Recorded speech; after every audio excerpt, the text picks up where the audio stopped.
internationale. Bonsoir et bienvenue à cette grande édition des 20h à la une de ce soir. Des éloges du président américain, son homologue congolais Donald Trump a censé Félix-Antoine Tshisekedi, les qualifiant d'un président courageux et engagé pour la paix de sa population. Des magnifiques mots prononcés lors de la 74e édition du National Prayer Breakfast qui s'est ouverte hier à Washington. Vous l'entendrez au début de ce journal. Également au sommaire de votre 20h, les corridors des Lobito passent à l'action. 3 pays africains, la RDC, la Zambie et l'Angola avec la Banque mondiale se réunissent depuis hier à Luanda pour accélérer ces projets majeurs. La réunion inaugurale de coordination se tient déjà sur place. La délégation congolaise est conduite par le vice-premier ministre en charge des transports. Le détail à suivre dans un instant.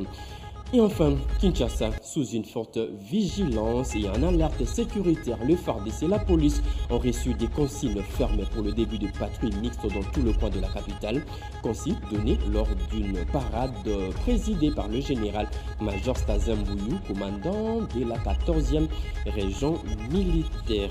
Voilà tout pour le titre. Mesdames et messieurs, encore une fois, bonsoir et bienvenue à vous sur le régional, la radio-télévision nationale congolaise. Je le dis au sommaire, des éloges du président américain à son homologue congolais Donald Trump a censé Félix-Antoine Tshisekedi, les qualifiant d'un président courageux et engagé pour la paix de sa population. Des magnifiques mots prononcés lors de la 74e édition du National Prayer Breakfast qui s'est ouverte hier à Washington. Les couples présidentiels de la RDC prend part à ces travaux. Pierre Kibambesso Moïse.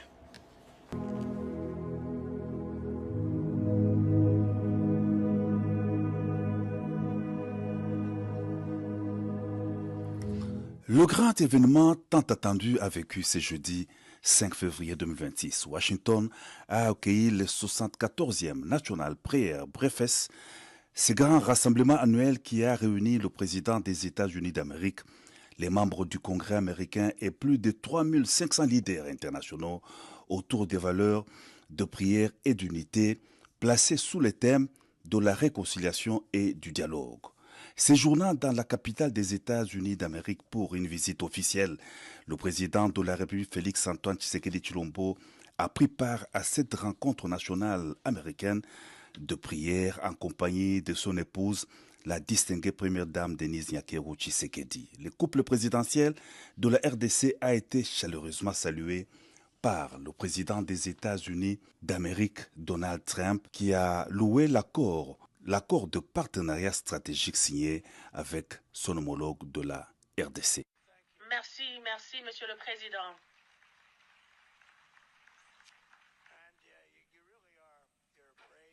C'est un homme brave. Je sais ce que vous avez. Ça, c'était très difficile. Ça, c'était beaucoup d'années. Et rien n'est facile. Il fallait faire des allers-retours. Mais vous êtes un homme brave. C'est un honneur de vous avoir. Nous avons le plus grand deal avec le Congo. Le Congo est un pays magnifique. Nous avons signé le contrat le plus grand avec des entreprises qui vont aller là-bas. Merci beaucoup, Monsieur le Président. Merci, Monsieur le Président.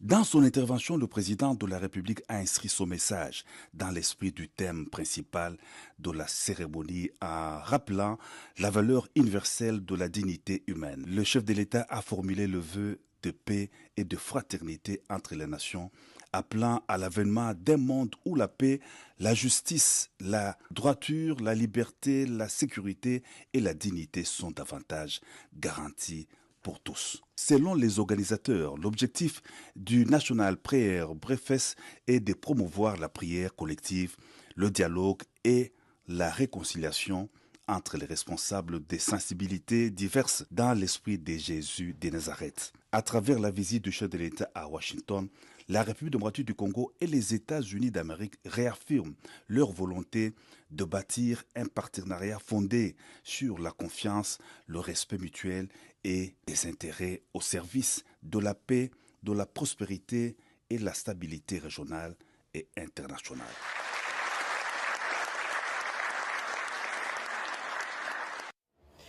Et en marge de ces National Prayer Breakfast, le président de la RDC a eu des échanges avec les hommes d'affaires américains, potentiels investisseurs. Félix-Antoine Tshisekedi les a rassurés sur l'immense potentiel de la RDC. Encore une fois de plus, Pierre Kibambe-Soumaïsa. Une des grandes rencontres qui ont marqué la visite officielle du président de la République Félix-Antoine Tshisekedi Tshilombo à Washington est la table ronde avec les secteurs privés américains sur le partenariat économique stratégique.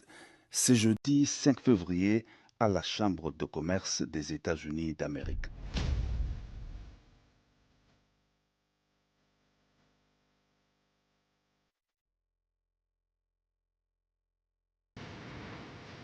Des hommes d'affaires, potentiels investisseurs américains, sont venus recevoir de la bouche la plus autorisée l'invitation à venir explorer des nouveaux marchés, des opportunités d'investissement en République démocratique du Congo dans un partenariat gagnant-gagnant. Dans son allocution, le président de la République a d'entrée de jeu exprimé la conviction de la République démocratique du Congo de mener des actions de transformation de ses ressources avec l'appui des États-Unis d'Amérique. Je veux saluer l'engagement du président Donald Trump et de son administration en faveur de la sécurité des chaînes d'approvisionnement stratégiques des États-Unis, notamment en matière de minéraux critiques et de technologies de pointe. Cette orientation tournée vers la résilience, la diversification des sources et la réduction des vulnérabilités rejoint pleinement la vision que porte mon pays. Être un partenaire stratégique, responsable et prévisible dans l'économie mondiale. Notre relation n'est pas théorique. Elle s'est structurée ces dernières années dans des instruments concrets. On a d'abord la déclaration conjointe États-Unis, République démocratique du Congo, Zambie, sur le développement d'une chaîne de valeur pour les batteries de véhicules électriques qui vise à construire du Katanga aux chaînes d'assemblage un continuum industriel créateur d'emplois et de valeur ajoutée.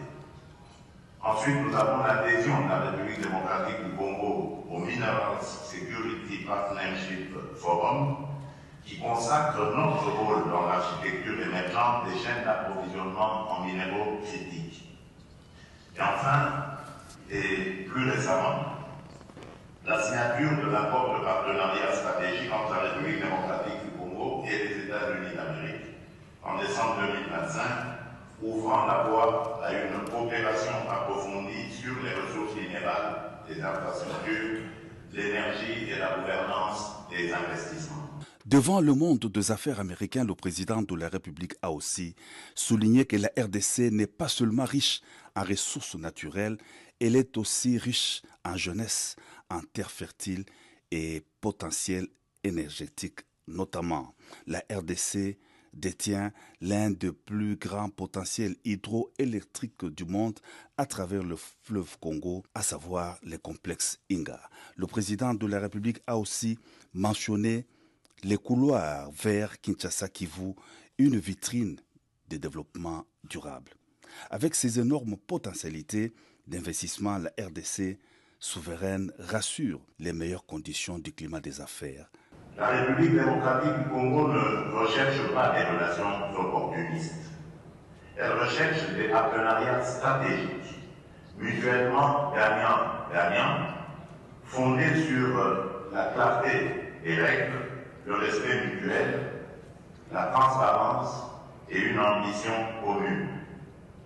Je vous invite à regarder mon pays non comme un pari incertain, mais comme une plateforme stratégique au cœur des grandes transformations de ce siècle, la transition énergétique, la révolution numérique, la reconfiguration des chaînes de valeur industrielles.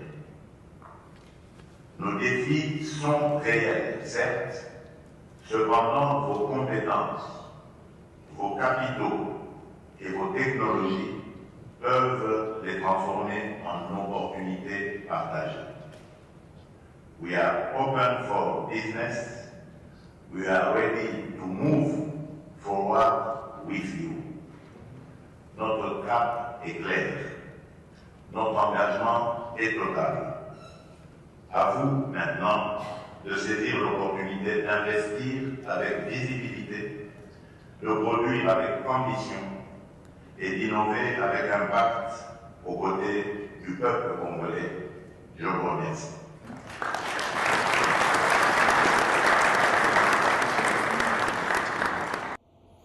Autre titre annoncé à l'ouverture de ces journaux, les corridors des Lobito passent à l'action. 3 pays africains, la RDC, la Zambie et l'Angola, avec la Banque mondiale, se réunissent depuis hier à Luanda pour accélérer ces projets majeurs. La réunion inaugurale de coordination se tient déjà sur place. La délégation congolaise est conduite par le vice-premier ministre en charge des transports, Diane Balaka, nous explique. Le corridor de Lobito passe à la vitesse supérieure. La République démocratique du Congo, la Zambie et l'Angola se réunissent depuis ce jeudi 5 février 2026 à Luanda autour de la Banque mondiale à l'occasion de la réunion inaugurale de coordination consacrée à la mise en œuvre effective de ces projets stratégiques. Objectif, accélérer la croissance économique, promouvoir le commerce intra-africain et favoriser la création d'emplois à travers le corridor de Lobito. Donnant le go de ces travaux, le président angolais Joao Lourenço a appelé les États concernés ainsi que les partenaires techniques et financiers au pragmatisme afin de transformer rapidement les engagements en actions concrètes pour la réalisation de ces projets ambitieux.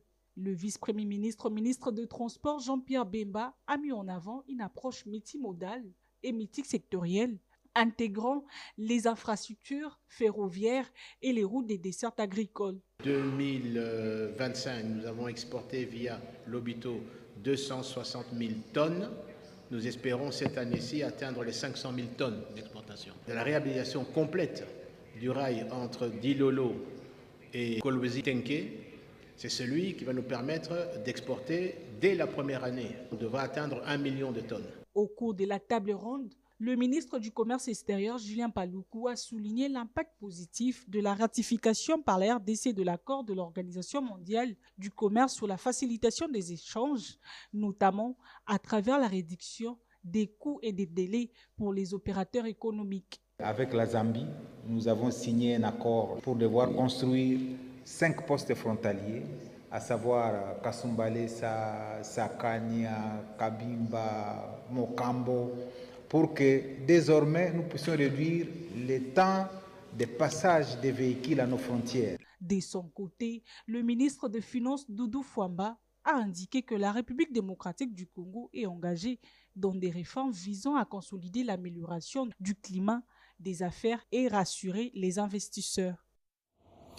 Jean-Michel Sama-Lukonde est désormais le nouveau patron de l'Union parlementaire africaine UPEA.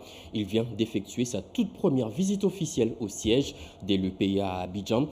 Objectif, renforcer la coopération entre le Parlement africain, qui est l'une de ses actions à la tête de cette union. Plus de précisions avec Janine Kalinga et Gilles Mkiana.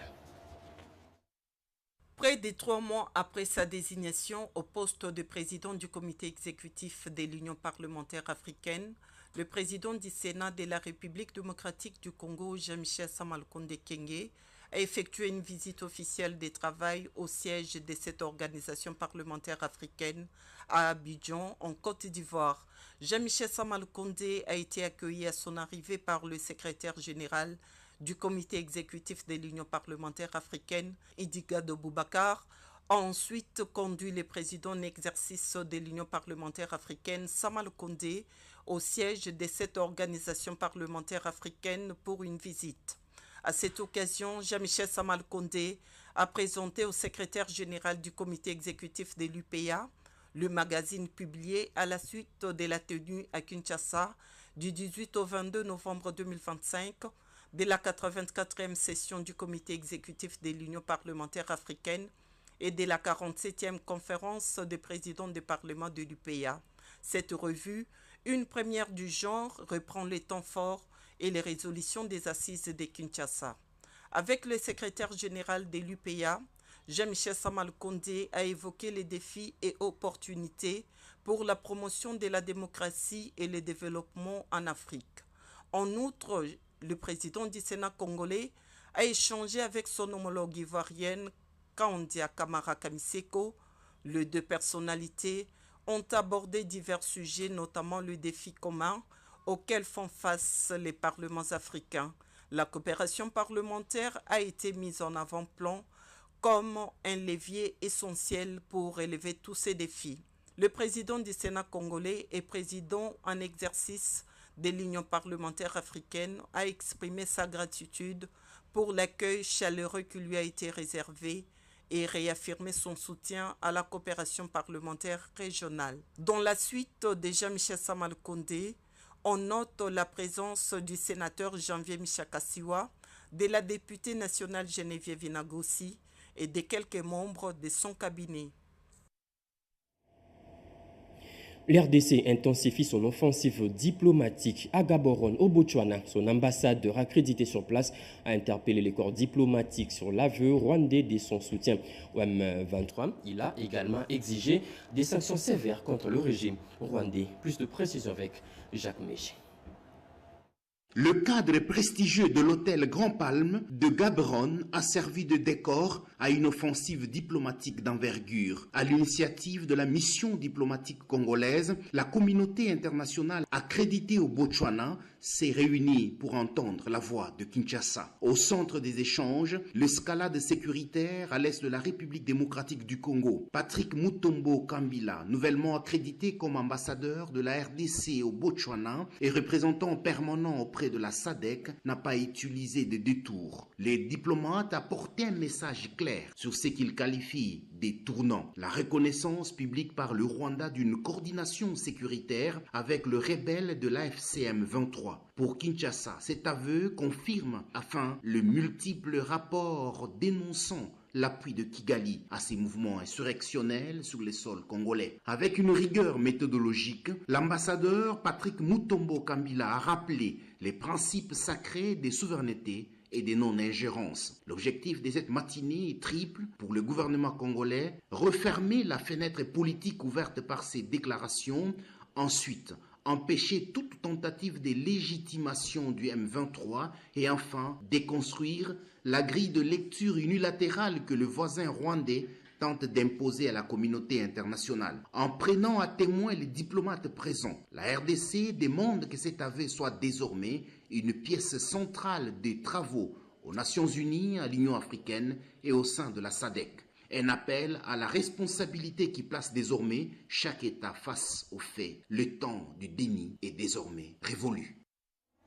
Kinshasa, sous une forte vigilance et en alerte sécuritaire, le FARDC et la police ont reçu des consignes fermes pour le début des patrouilles mixtes dans tout le coin de la capitale. Consignes données par le commandant de la 14e région militaire. Plus de précisions avec Edith Chala et Julien Piana. Au cours de cette parade, les éléments des unités des forces armées de la République démocratique du Congo et de la police nationale congolaise de Kinshasa ont été sensibilisés sur la mission qui est la leur. Le général-major Stazin Mbuyu-Kizimu leur a d'entrée des jeux présenté les vœux du chef d'état-major général des forces armées de la République démocratique du Congo et du commissaire général de la police nationale congolaise aux militaires et policiers de la ville de Kinshasa. Le commandant 14e région militaire a mis l'accent sur la trilogie qui s'exprime en termes de forces armées, de la police nationale et de la population congolaise.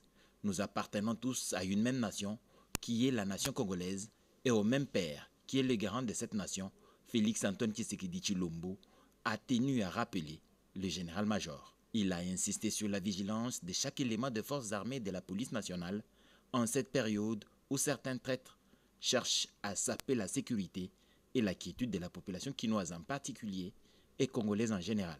Le commandant 14e région militaire a déclaré être déterminé avec son collègue du commissariat provincial ville de Kinshasa, le commissaire divisionnaire Israël Kantou Bakulu, à œuvrer pour l'instauration effective de la sécurité à Kinshasa.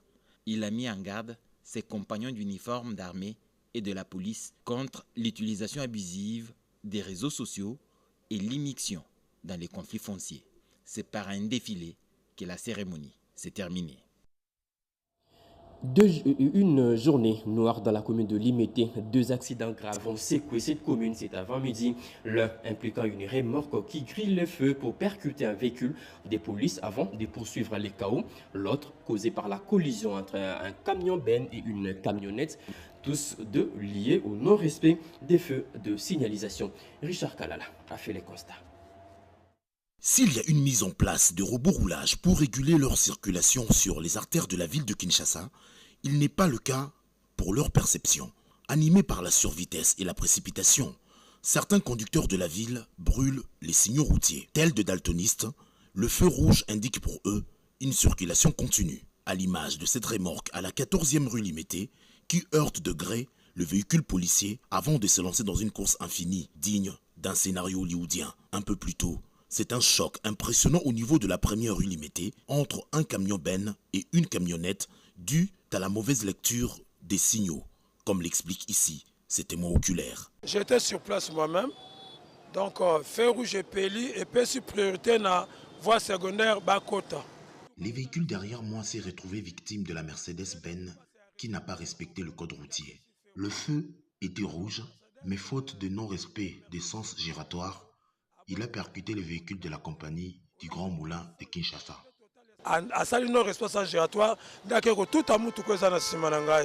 Pas de perte en termes de vies humaines, mais c'est ici le lieu d'interpeller l'autorité compétente à agir en fonction. L'RDC sera présente au forum de pays signataires de l'Alliance pour la prévention des violences sexuelles en zone de conflit.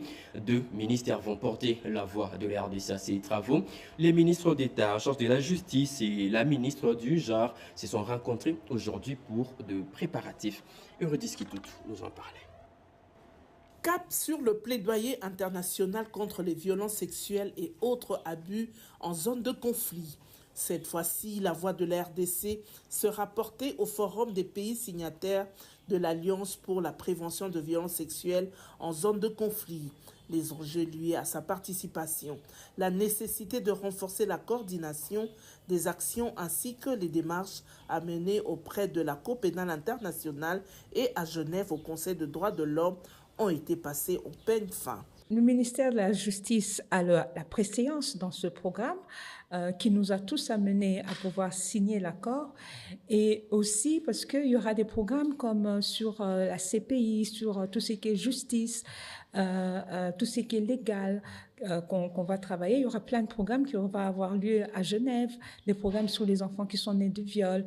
Pendant ce temps, à Kinshasa, l'Agence nationale de l'aménagement du territoire veut accompagner le ministère de la Justice dans l'identification et la sécurisation de ces sites à travers le pays et aussi la modernisation, réhabilitation et construction des infrastructures judiciaires. L'excellence a apprécié l'initiative. D'abord, il nous a félicité pour l'offre de venir le voir et lui proposer cela. Et il nous a expressément dit qu'il était préoccupé pour ces questions, les questions carcérales, l'état des lieux vraiment des prisons et des centres pénitentiaires à travers la République. Cette collaboration entre le ministère de la Justice et la NAT traduit une volonté non seulement de penser justice en termes de textes et procès, mais aussi à travers des infrastructures adéquates. Pour des réformes budgétaires solides, les gouvernements congolais et les PNUD resserrent le rang. Une rencontre a eu lieu aujourd'hui entre le vice-premier ministre, ministre du budget Adolphe Muzito et une délégation du PNUD. Objectif, renforcer et consolider le partenariat. Anita Luamba nous explique. Cette rencontre s'inscrit dans le cadre des consultations régulières entre le gouvernement de la République et ses partenaires techniques et financiers en vue de consolider la coordination autour des priorités nationales de développement. Au cours des échanges, les deux parties ont abordé le rôle stratégique du ministère du Budget dans l'initiation, la planification et le financement des projets et programmes structurants destinés à accélérer la transformation économique et sociale du pays.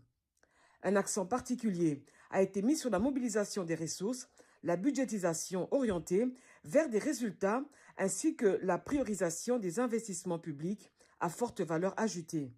Le chef de la délégation du PNUD a salué la vision portée par le vice-premier ministre en charge du budget, Adolphe Muzito, soulignant l'importance d'une gestion rigoureuse et stratégique des finances publiques pour garantir des impacts mesurables et durables. Aux équipes techniques du PNUD et du ministère de s'asseoir et de regarder comment on peut transformer ces orientations stratégiques, activités ou mesures concrètes qui permettent de bouger sur son calendrier et de faire en sorte que nous puissions apporter notre contribution à la réalisation effective de sa vision qui est en cohérence avec la vision du gouvernement et de l'État dans son ensemble. Les deux parties ont également réaffirmé leur engagement à renforcer la collaboration entre le gouvernement et le PNUD, notamment dans l'accompagnement des réformes budgétaires et la mise en œuvre de mécanismes favorisant une meilleure efficacité de la dépense publique.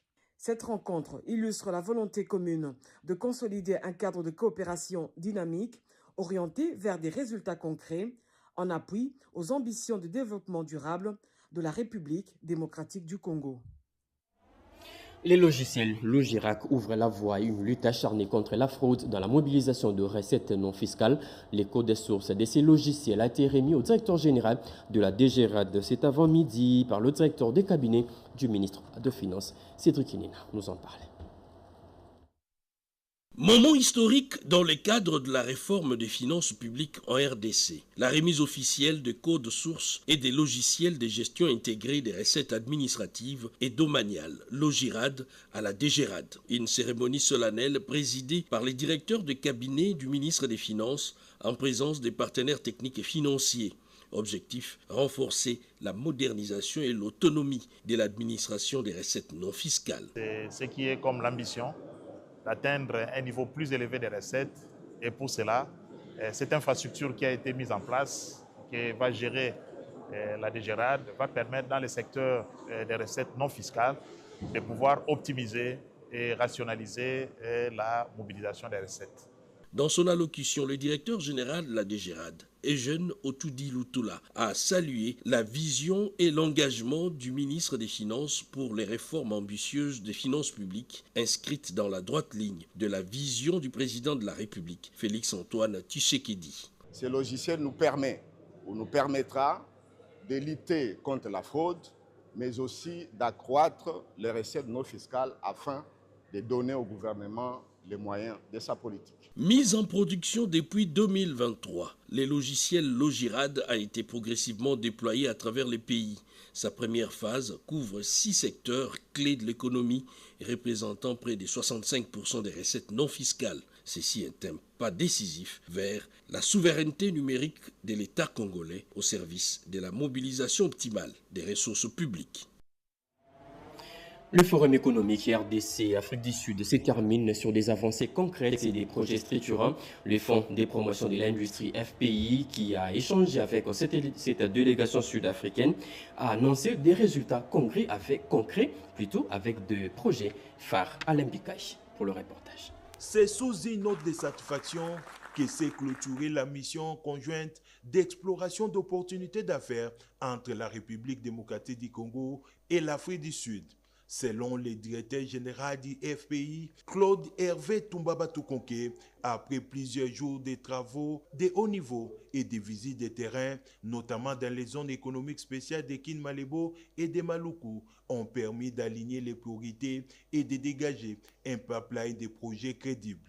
4 secteurs stratégiques sont ciblés: l'agro-industrie, la santé, la pharmacie, les infrastructures et les mines, ainsi que l'énergie. Je tiens également à souligner une étape déterminante à venir, la signature dès la semaine prochaine d'un protocole d'accord entre les fonds de promotion de l'industrie de la RDC et Industrial Development Corporation d'Afrique du Sud, IDC, à Cape Town. Ce partenariat institutionnel renforcera les capacités de cofinancement, de partage d'expertise et de structuration des projets industriels à fort impact. De son côté, la chef de délégation sud-africaine salue les progrès enregistrés dans les secteurs des infrastructures dans les zones économiques spéciales de Kinmalebo et de Maluku. Ensuite, elle a annoncé l'intérêt de plusieurs entreprises prêtes à venir investir en République démocratique du Congo avec l'appui du FPI et de l'ANAPI. Ces avancées constituent aussi une preuve de l'amélioration du climat des affaires en République démocratique du Congo ces dernières années, a-t-elle fait savoir. Au nom du gouvernement, le ministre d'État intermédiaire de l'industrie, Justin Kalumba Monangongo, souhaite voir ce partenariat produire rapidement des effets, affirmant que la République démocratique du Congo est prête à accueillir les industries sud-africaines dans les secteurs ciblés. La coopération sino-congolaise porte déjà ses fruits. L'ambassade de Chine et le ministère congolais de la formation professionnelle ont célébré la réussite des jeunes stagiaires, désormais experts, au terme d'un stage réussi au sein de l'entreprise minière Sicomine. De précision avec Gaëtan Magalan.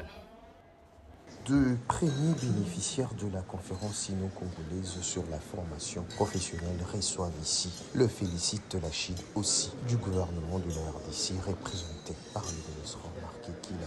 La cérémonie de cet après-midi est le couronnement d'une franche collaboration entre la Chine et la RDC, a martelé l'ambassadeur Zhao Bino. Aujourd'hui, nous avons le grand plaisir de témoigner du succès des 8 stagiaires exceptionnels sélectionnés par l'Européen qui ont obtenu des opportunités d'emploi offertes par Sicomine. Ce succès résulte certes des propres efforts et talents des stagiaires, mais aussi de la coopération pragmatique, fructueuse entre la Chine et le Congo.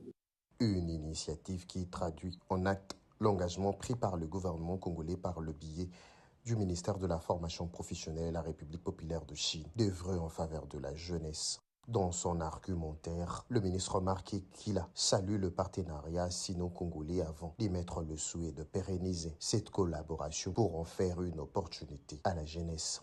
Vous êtes aujourd'hui le modèle, les échantillons de la collaboration entre la Chine et la République démocratique du Congo dans le domaine de la formation professionnelle, mais aussi vous êtes les ambassadeurs, désormais, de la volonté exprimée par le président de la République, par la première ministre, pour faire de la jeunesse le fer de lance du développement de notre pays. Parlant de son expérience et parcours, Joël Kawele, bénéficiaire, évoque plutôt un couronnement des efforts fournis. Pour elle, la formation leur a permis de rompre avec le chômage. Immense joie et un honneur que je vais occuper aujourd'hui le poste d'assistance en ressources humaines. Dans cette collaboration, le mérite revient en grande partie à la société chinoise. Sicomine, son directeur général, n'a pas ménagé les efforts pour concrétiser le vœu du gouvernement congolais. Ces candidats recrutés lors de la conférence sino-congolaise sur la formation professionnelle organisée à Kinshasa au mois de décembre dernier ont achevé avec brio leur formation au sein de cette société.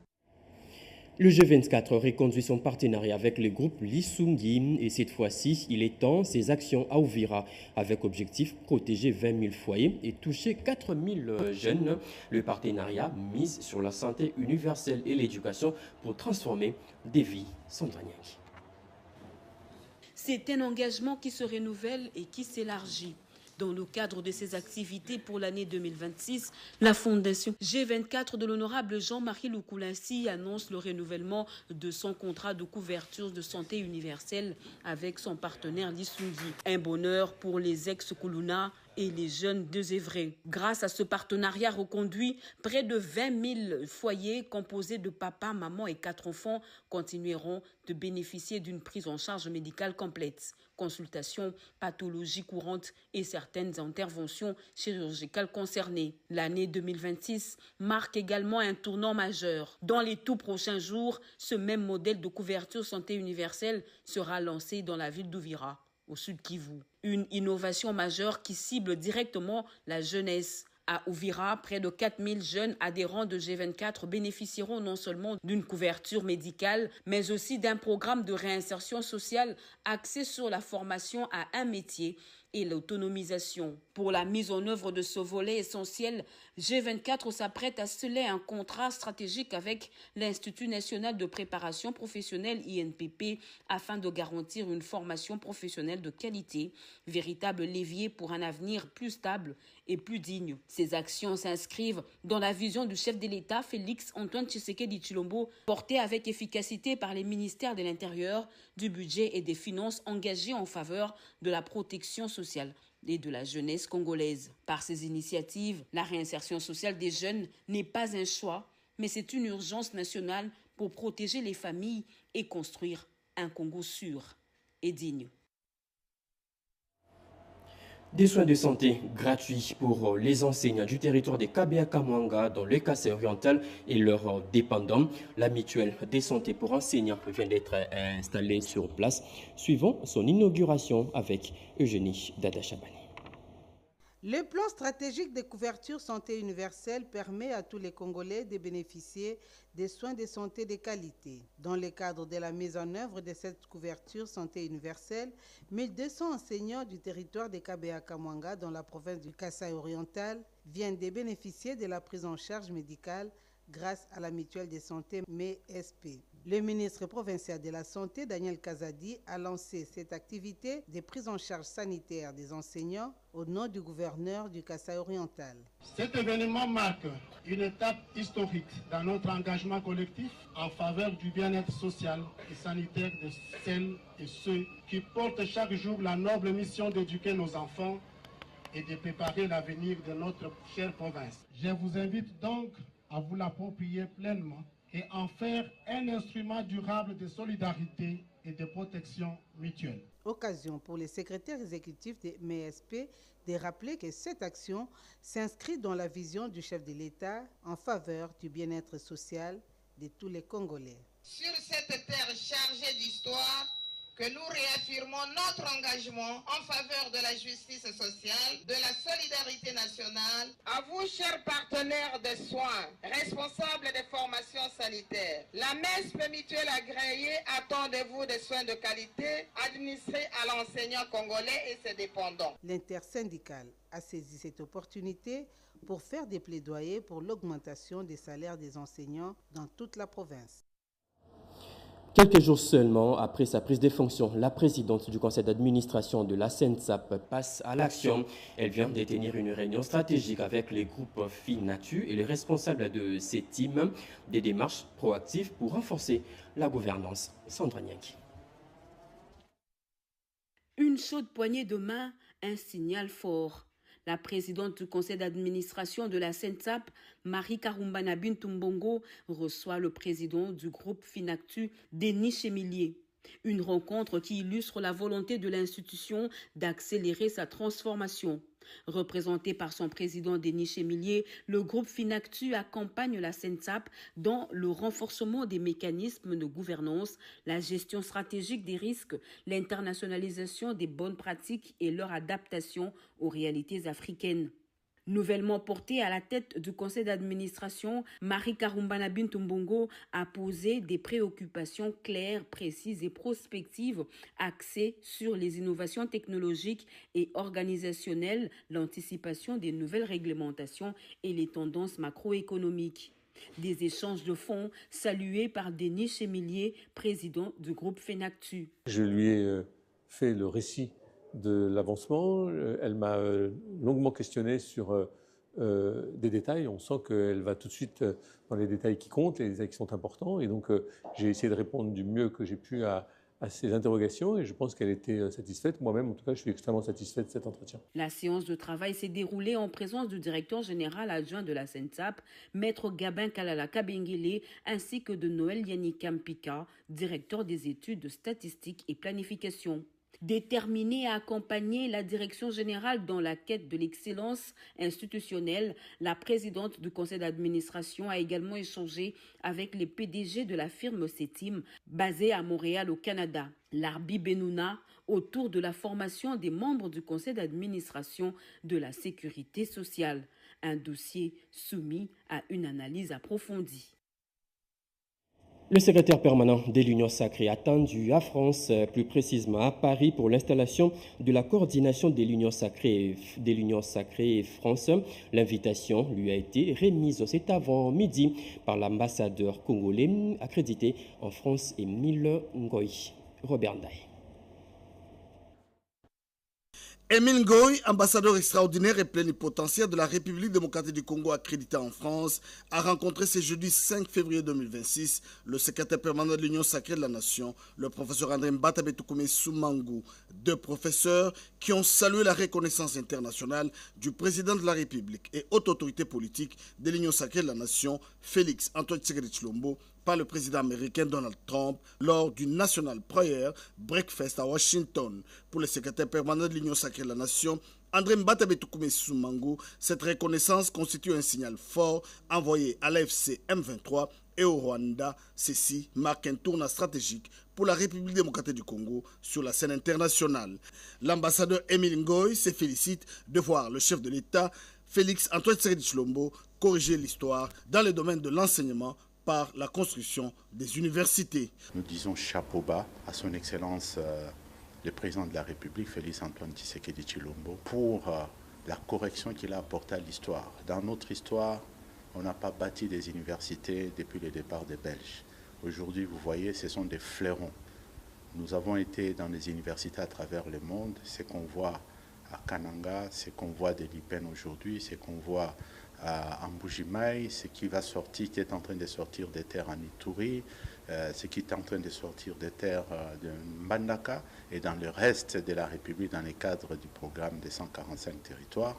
Je peux vous dire que ça, c'est véritablement le président de la République à corriger notre histoire. Le professeur Mbata-Betukume Soumangu qui est attendu en France dans les prochains jours pour l'installation de la coordination de l'Union sacrée France a fait visiter à son hôte l'installation du siège du secrétariat permanent de l'Union sacrée de la Nation. Bien avant, le ministre d'État près le Parlement, Guy Luando Mboyo et Chimène Polipoli, tous membres du Présidium, ont fait le point avec le secrétaire permanent sur les enjeux politiques de l'heure. Et pour finir, plus de 2000 candidats au DEA et à la thèse au doctorat à l'université de Lubumbashi ont pris part à cet avant-midi à un séminaire pédagogique, séminaire animé par le recteur qui a aussi présenté les nouvelles méthodes, orientations académiques et méthodologiques pour la réussite de tous ces travaux. Un véritable carrefour de la science en RDC, l'université de Lubumbashi a organisé ce mardi 3 février 2026 une grande matinée scientifique à l'attention de plus de 2000 doctorants venus des 4 coins de la République démocratique du Congo sous les thèmes formation, recherche et parcours doctoral. En sa double qualité de recteur de l'INILU et président de la conférence des chefs d'établissement de l'ESU au Katanga, le professeur ordinaire Gilbert Kishibafitula a rappelé à ses chercheurs la nécessité de produire une recherche scientifique de qualité capable de répondre aux problèmes de la société. Votre DEA ou votre thèse n'est donc pas une simple exigence administrative, mais une contribution intellectuelle indépassable à l'évolution de notre société pour accéder au Congo plus beau qu'avant. Sachez-le, un savoir qui n'est ni utilisé, ni demandé, ni mobilisé, cesse d'être une force productive. Lors de cette matinée scientifique tenue dans la salle Monseigneur Chibangu Chichiku, des éminents professeurs ont dispensé cette communication sur différents sujets, notamment la méthodologie des recherches, l'impact de l'intelligence artificielle, les stratégies de publication, les défis du numérique et tant d'autres. Cette matinée scientifique a permis de doter aux futurs docteurs des meilleurs outils technologiques et éthiques pour briller à l'échelle internationale. Après l'épuisement des différentes activités au cœur du programme, la matinée scientifique s'est clôturée par un débat nourri. Les échanges entre professeurs et doctorants ont permis de poser les jalons d'une science constructive au service du développement de la nation. C'est fini pour ce journal de 20h. Mesdames et messieurs, ce journal a été coordonné par Mireille Ndeke Ami, réalisé par Patrick Koba, puis la junior Louyeye. La partie technique a été assurée par Rubens Kumbu ainsi que Liévin Poba. Le tout sous la direction de Jacques Kabouaba Moukomina Sedouga et Guy Matundu Lusala. Retrouvez à 23h Robert Naïki Sensé. Surtout, ne quittez pas vos fauteuils. Juste après, ici, vous suivrez en direct de la Cité de l'Union africaine les comptes rendus du Conseil de ministres. Au revoir.